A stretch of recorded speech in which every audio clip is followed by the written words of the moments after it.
Hello there everybody, this is Yoshi here, and today, let's play Super Mario Land on the Game Boy. A very okay Game Boy game, if I say so myself. I'm not gonna lie guys, I'm not the biggest fan of Super Mario Land 1, at least, on the Game Boy. I just think it's kind of alright, kind of average. It's got some cool things in it, but it's also got some problems I just can't look past, so... Definitely not one of my favorite Mario games of all time, but hey, why not go and do it anyways, right? It's another Mario adventure. You can't go wrong with another Mario adventure, right? Unless we're talking about Sticker Star, but we don't talk about that around here. Alright, so... Probably wondering, what could possibly be so bad about Super Mario Land? It looks like just a basic Mario game so far, you know? It looks a bit like Super Mario Bros., the original. Well, you see, the problem isn't so much with the gameplay, not so much with the level design and whatnot, although some of the level design is kind of No, my problem in all honesty is the controls. You couldn't tell unless you're playing it, but goodness sake, are the controls really, really stiff. At least I find they are, and gosh darn, I missed the star. For some reason they fall through the ground in Super Mario Land instead of, you know, bouncing like they normally do. I don't know if it's just the platform I was playing it on, because I'm playing this on an emulator because I don't want to, you know, play it on Super Game Boy and have that border or anything like that. I don't want to play it on the Game Boy Advance player on GameCube because then you get that border and whatnot. I didn't want a border, basically. I don't like borders when I play Game Boy games, what can I say?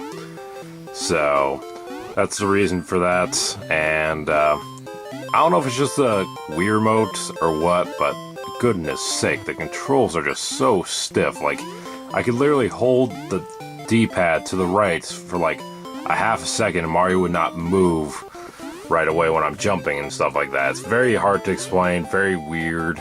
I just don't like the controls. They're not as solid and fluent as Super Mario World or Super Mario Bros. 3, so not a big fan of that. But anyways, bonus game, and I'm only going to get one life because of that stupid ladder. Ugh. Alright, so now that I got that out of my system, let's talk about the gameplay a little bit, shall we? So, like I said before, it's kind of like your basic Mario adventure, you know? You run to the right, you stomp on enemies, you hit them with a fire flower.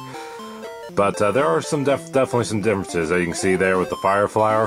For one, you can only shoot one pellet at a time, whereas normally in the other games you can shoot two. And this fire flower sucks, because it will bounce all over the place, and like I said, you can only shoot one at a time, so... Excuse me. If you're trying to hit an enemy and your mark is wrong, you have to wait till it goes off screen. If it bounces around a lot, like, I don't know, in like a secret area or something like that, you're kind of screwed. So, yeah, that or you're stuck around waiting, which also sucks, so... Yeah, the fire flower, not a big fan of it in Super Mario Land. It can be useful if you're trying to collect coins and whatnot, but overall, I say it's garbage compared to the original Fire Flower. That heart right there is a 1-up. Obviously, it's black and white, so... Yeah, they couldn't use mushrooms and mushrooms because they both look the same, so they had to come up with something different, so they went with a heart for the 1-ups instead, so... I understand why they had to do that, but still, it's a little weird to see Mario collecting hearts, I gotta admit. And at the end of every level, there's two areas, as you've already seen twice. Gosh darn that freaking ladder. Could've really used that 3-up.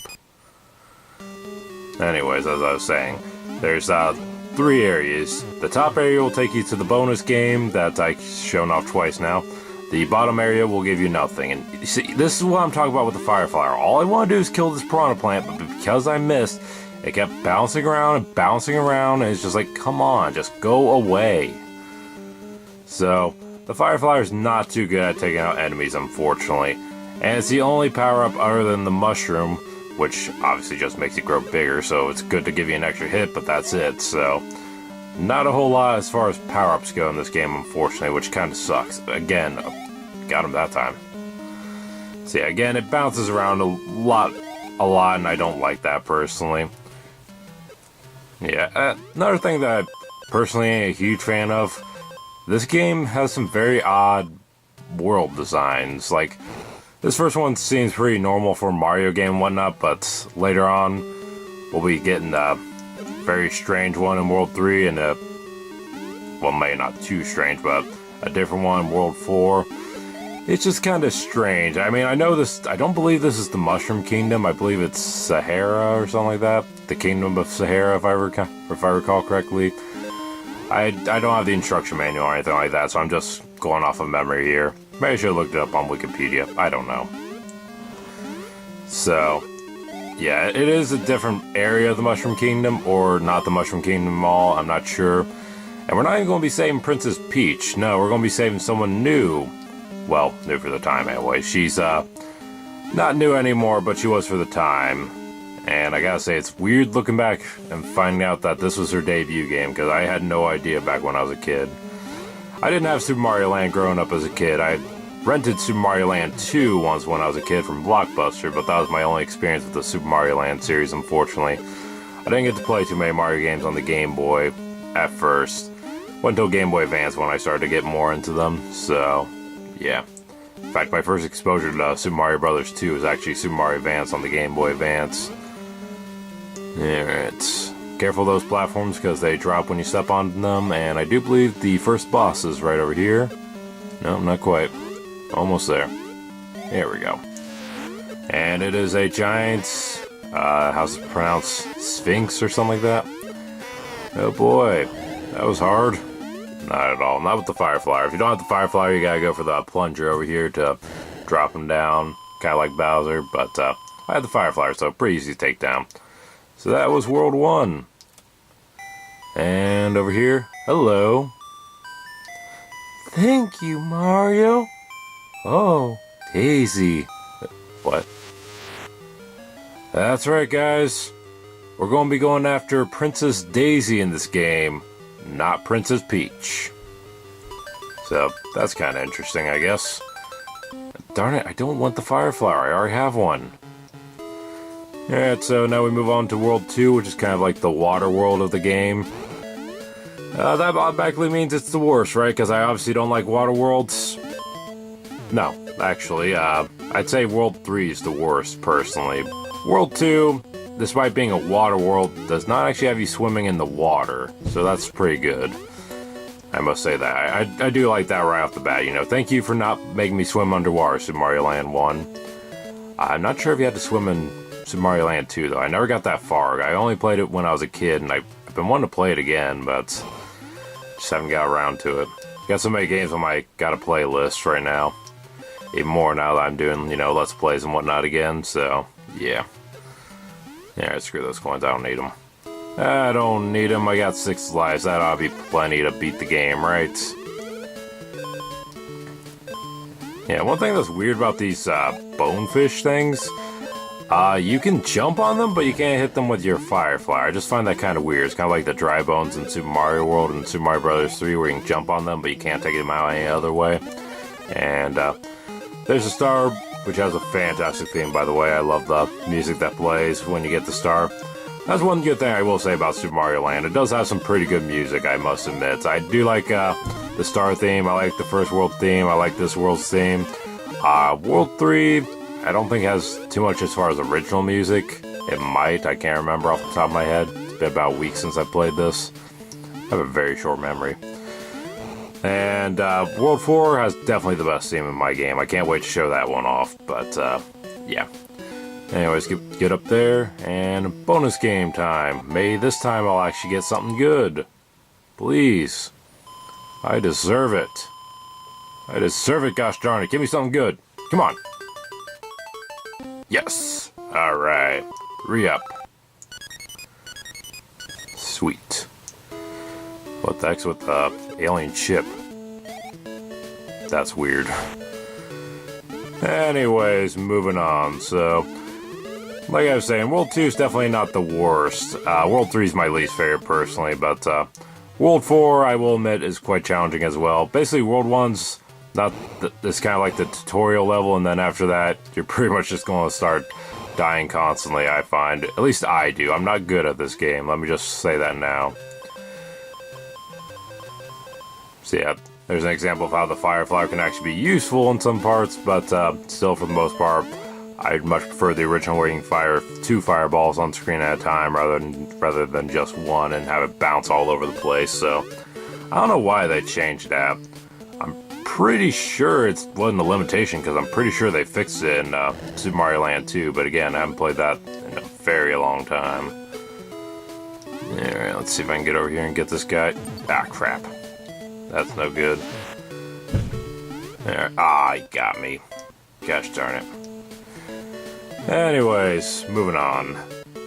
One other thing that's weird too about this game, whenever you step on a Koopa Troopa, for some reason their shell just randomly explodes and you can actually get hurt by that explosion. Why do they do that? I have no idea. That's weird. Very strange to me. This game is just... That's no more thing I get with it. It's just weird for a Mario game for me. I don't know. Maybe if I grew up with it, I'd have different feelings, but I did not. So, I don't know. Just not a huge fan. Honestly, if the controls were fixed, I'd probably say this is a great game, great addition to the Mario series, but since the controls just feel so odd to me, so stiff or delayed or whatever, I'm not sure which I would call it, or which I should call it. But, yeah, if it wasn't for that, I'd say it's pretty good, but those controls are just unacceptable for me. And I got my Firefly back. Hooray. And I do believe, yep, got a bit of different gameplay now, because for World 2-3, we are in a submarine. And we're going to be firing torpedoes and whatnot at a bunch of sea animals and whatnot. I gotta admit, very weird seeing Mario in a submarine. If only it was a yellow submarine, eh? Who am I kidding? What's going to get that reference? Alrighty, so thankfully these friggin' what are they called? Seahorses are a lot easier to take down with the submarine because they are a pain in the platforming levels where you gotta jump on them and to take them out. Those squids can also be kind of annoying, but hey, at least unlike in Super Mario Brothers, Water Worlds, I'm not left defenseless. Yes, thank you. You know, that's one thing I never liked about Water Worlds in video games, but here they're like, let's give them a submarine. I'm like, yeah, that's awesome. That's the way it should be. Yeah, screw you, stupid seahorse. I hate those freaking seahorses that shoot fireballs. Wait a minute, I just had a thought. How are they shooting fireballs under the water? And this coin's about Mario, but I'm pretty sure we all saw that. I don't know why they spelled Mario out with those coins, but still pretty cool. But again, I have to ask, how are these seahorses shooting fireballs? How is this one shooting fireballs? We're underwater, for crying out loud. And, yeah, this boss is pretty simple. Just keep shooting at him, and he dies. There we go. How do I... Oh, right. There's blocks on the bottom there. That's right. How could I forget? So I guess technically you could just not shoot the boss and try to get through that way, but screw that. It's a fun level for what it's worth. I'm usually not a big fan of 2D shooters like that, but that one's actually not bad. There's not so many bullets and whatnot that's crazy and ridiculous. Thank you, Mario. Oh, Daisy, again. Well, at least Toad isn't here to tell me the princess is in another castle, I guess, so that's a plus. Alright. Anyways, folks, that's going to do it for this part, so thank you all for watching, and I'll see y'all next time. Later.